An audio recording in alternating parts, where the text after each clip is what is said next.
শত কোটি টাকা ব্যয়ে নির্মিত গোপালগঞ্জের বিসিক শিল্পনগরী অব্যবহৃত হয়ে পড়ে আছে। শিল্পায়নের লক্ষ্য পূরণ না হওয়ায় এলাকাটি পরিণত হয়েছে জঙ্গল ও গোচারণ ভূমিতে।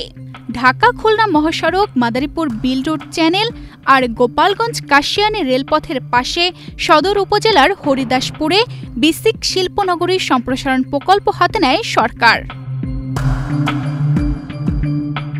2011 সালে কাজ শুরু হয়ে 2021 সালে শেষ হয়েছে। শিল্প মন্ত্রণালয়ের উদ্যোগে বাংলাদেশ ক্ষুদ্র ও কুটির শিল্প কর্পোরেশন 102 কোটি 83 লাখ টাকা ব্যয়ে গড়ে তোলে 50 একর জায়গায় 138টি প্লট।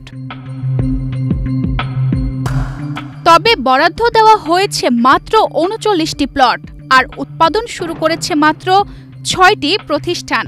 পদ্মা সেতু, মেট্রো রেল এবং এলিভেটেড এক্সপ্রেসওয়ে নির্মাণের গর্বিত অংশীদার বসুন্ধরা সিমেন্ট। ফলে একসময়ে সম্ভাবনাময় এই শিল্প এলাকা এখন জঙ্গল আর চারণভূমিতে পরিণত হয়েছে। প্রকল্পের লক্ষ্য ছিল 7 থেকে 10 হাজার মানুষের কর্মসংস্থান সৃষ্টি, যা এখনো বাস্তবায়ন হয়নি। আমাদের এখানে যখন বিসিক হয় তখন আমাদের কৃষি জমির উপরে বিসিক হয়। আমাদের এখানে জমি জমা খুবই কম, তারপরও আমরা কৃষি জমিতে আমরা একরজন করে আমরা সবাই স্বতঃস্ফূর্তভাবে আমরা এই জমি একর করার জন্য আমরা তাদেরকে খুব সহযোগিতা করি।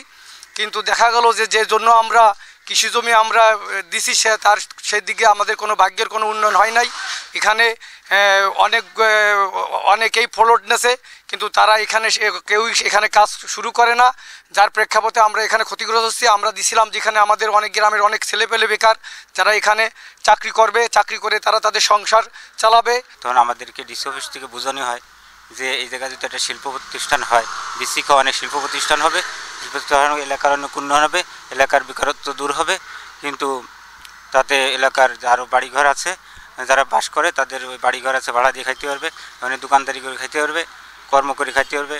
মানে সব শ্রেণীর লোক, শিক্ষিত অশিক্ষিত সবাই এখানে উপকৃত হবে, কর্ম করে কর্মের ব্যবস্থা হবে। এরপরে কথা পরে আমাদের এমপি মহোদয়ের কাছে আমরা গেছিলাম না হওয়ার জন্য, কিন্তু এমপি মহোদয় আমাদেরকে বুঝাইছিল যে না, এটা এলাকার উন্নয়নের জন্য এটা করা হচ্ছে, আপনার কোনো বাধা ব্যবস্থা করেন না। তাহলে আমরা বাধা করি নাই, আমরা ওটা ছাড়িয়ে দিছি। আমাদেরও 4 বিঘে জমি গেছে এখানে। এত টাকা খরচ হলো, কিন্তু সেই জায়গায় কোনো কাজ হলো না। সেই জায়গায় এখন গরু চড়ানোর মাঠ, এখন শুধু জঙ্গল। সাধারণ মানুষ চায় বিসিক শিল্পনগরী সম্পূর্ণ হোক। শিল্পনগরী চালু হলে কর্মহীন মানুষ পাবে নানা কর্মের সুযোগ। বিসিকটা চালু হলে আমাদের গ্রামের বা এলাকার বেকারত্ব দূর হতো। রেল লাইনের কারণে বিসিকটা দেখা যায় না, যার জন্য বিসিকটা এভাবে ব্যাপক আকারে চালু হয়নি। আমাকে এই বিসিকি আমাকে জনগণের জমি নেছে, আমরা চাই এখানে উন্নতি হোক। কিছু প্লাট হয়েছে, আরও কিছু উন্নত প্লাট হোক। সরকার যে রাজস্ব এখানে খাটাইছে, এখানে যাতে শিল্প কারখানাগুলো হওয়ার পরে এলাকার লোক চাকরি করতে পারে, যাতে কর্মসংস্থানের ব্যবস্থা হয়। শিল্পনগরীর পাশে প্রায় 20 ফুট উঁচুতে রেল লাইন তৈরি হওয়ায় উদ্যোক্তারা অনাগ্রহী। তবে নিয়মিতভাবে বরাদ্দের জন্য বিজ্ঞপ্তি আহ্বান করা হচ্ছে বলে জানিয়েছে বিসিক। আসলে আমরা চেষ্টা করছি উদ্যোক্তা যারা আসে তাদেরকে মোটিভেট করার জন্য। তারা বিভিন্ন উদ্যোক্তা বিভিন্ন সময় বলে যে শিল্পনগরীর যে এরিয়াটা সেটা আসলে হাইওয়ের সাথে হলে ভালো হতো।